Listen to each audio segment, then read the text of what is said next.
Des del projecte Excel·lència Humanístic, pel 26 de març, Dia Internacional de l'Esport, hem fet unes petites entrevistes a membres de diferents clubs esportius a Sant Andreu de la Barca. En què consisteix el teu esport? Doncs és un esport d'equip en el que tens un pal de fusta i fas gols. El meu esport consisteix en entrenar un ball de 3 minuts i després anar a competicions per exhibir-te. Jo faig natació i estricta de nedar, creu d'espalda, de braça en castellà es diu, i és nedar en concret. Ficar amb l'estic la pilota dins de la porteria. Un joc d'equip que consisteix en fer passes, marcar gols, de tot.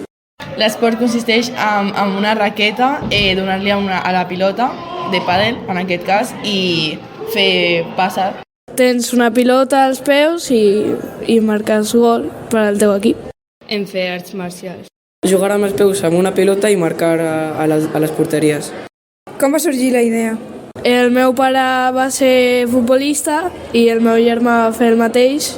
Perquè a l'escola hi havia com proves per fer i el meu germà es va apuntar i llavors jo també em vaig apuntar.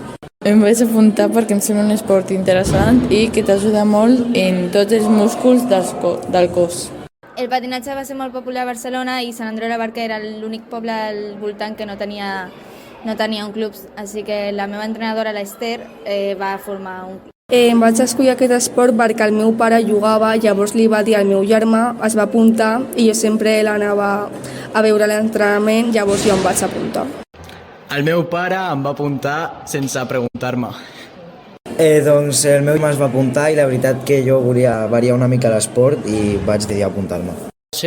Fa uns 5 anys que l'amic del meu pare, que juga a l'handbol, em va dir que si ho volia provar, ho vaig provar i em va agradar. Què milloraries al club?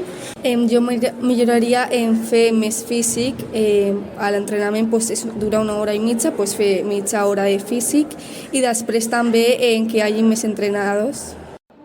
Jo personalment milloraria que al Nadal no féssim el festival de patinatge perquè ens treu molt de temps i no podem millorar.